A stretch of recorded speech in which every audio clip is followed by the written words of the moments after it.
Good morning বন্ধুরা, মধুমিতা রান্নাঘরে সকলকে স্বাগত। দেখো, রোজ সকালবেলা উঠে কি রান্না করব এই পর্ব চলতে থাকে। আর প্রতিদিন ওই ডাল আর মাছের ঝোল খেতে আর একদম ভাল লাগছে না।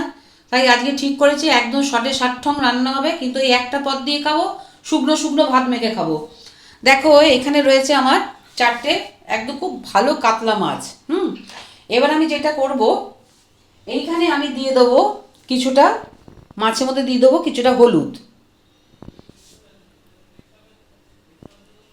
আচ্ছা, দেব কাশ্মীরি লঙ্কা। আচ্ছা, এবার এখানে আমি দেব টক দই।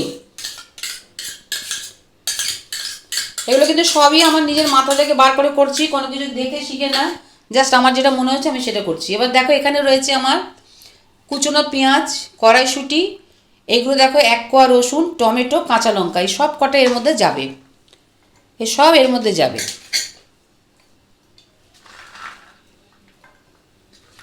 আচ্ছা, আগে আমি এটা একটু ভালো করে মেখে নিই জানো।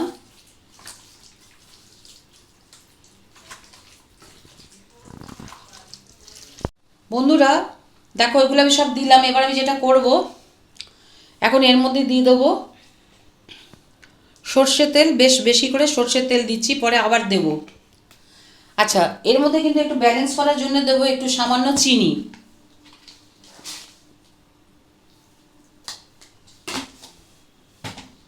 এবার দেব পরিমাণ মতো নুন।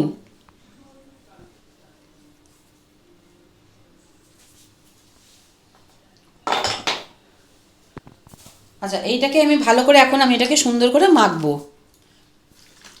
এটা দেখতে এখন মনে হচ্ছে অনেকটা কৌটো হিসেবে, যেন মনে হচ্ছে জিনিস বেশি, কিন্তু এইটা কিন্তু মজে গিয়ে একদম ঠিক হয়ে যাবে।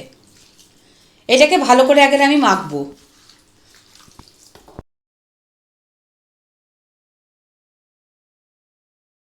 বন্ধুরা দেখো, মেখেছি।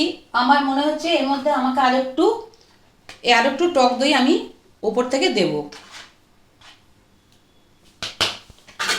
আচ্ছা, এবারে যেটা করব, আর একটু তেল আমি এর মধ্যে দিয়ে দেবো। এটা ভাই শুকনো শুকনো, একটু একটু তেল বেশি লাগে, কিন্তু খেতে দুর্দান্ত হয়। আচ্ছা, এবার দেখো যেটা করব, আমি কাঁচা লঙ্কাগুলো একদম এর মধ্যে সব দিয়ে দেবো।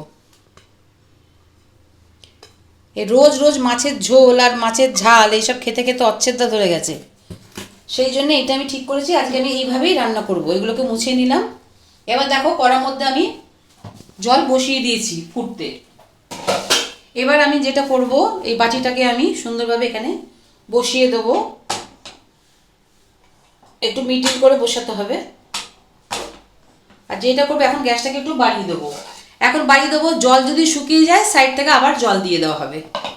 এটা আমি এখন চাপিয়ে দিলাম, তারপরে হয়ে গেলে তোমাদেরকে দেখাবো। বন্ধুরা দেখো, আমি প্রায় 15-20 মিনিট বাদে এসছি। গ্যাস প্রথমে বাড়িয়েছিলাম, তারপর কমিয়ে রাখলাম। এখন আমার এটা হয়ে গেছে। এবার আমার কাজ হচ্ছে এটাকে নামিয়ে তোমাদেরকে দেখাবার পালা। এখন আমি গ্যাসটাকে অফ করলাম।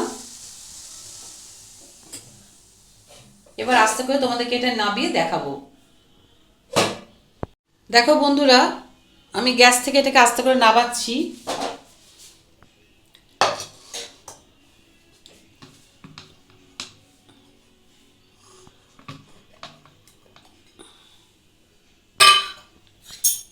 দেখো, তৈরি হয়ে গেল একদম আমার কাতলা মাছের ভাপা। কিন্তু যে প্রসেসে আমি করেছি তোমরা ঠিক এইভাবে করবে। এইটা কি জল পড়ে না, দেখো খুব সুন্দর ঝোল হয়ে গেছে, পেঁয়াজ আর টমেটোর রসের মধ্যে সব কিছু হয়ে গেছে, একটুও জল লাগবে না। আর এটা খেতে অসম্ভব টেস্টি হয়। এই রোজ রোজ মাছের ঝোল আর এই আলু বেগুন দিয়ে ঝোল, ফুলকপি দিয়ে ঝোল না খেয়ে একবার ঠিক এইরকমভাবে তোমরা করে খেয়ে দেখো, আশা করি তোমাদের খুবই ভালো লাগবে। আর আমার এই রেসিপিটা যদি তোমাদের খুব ভালো লেগে থাকে, তাহলে আমি নিশ্চয়ই চাইবো তোমরা আমাকে লাইক করবে, সাবস্ক্রাইব করবে এবং বন্ধুর মতো সাহায্যের হাত বাড়িয়ে দেবে। তাহলে আজকে আসি, আবার নিয়ে চলে আসবে তোমাদের জন্য কোনো নতুন রেসিপি। অবশ্যই কিন্তু তোমরা আমাকে কমেন্ট করবে, তোমাদের কমেন্টের আশায় কিন্তু আমি থাকি। তাহলে আজকে আসি বন্ধুরা, আবার নিয়ে চলে আসবো তোমাদের জন্য নতুন কোনো রেসিপি।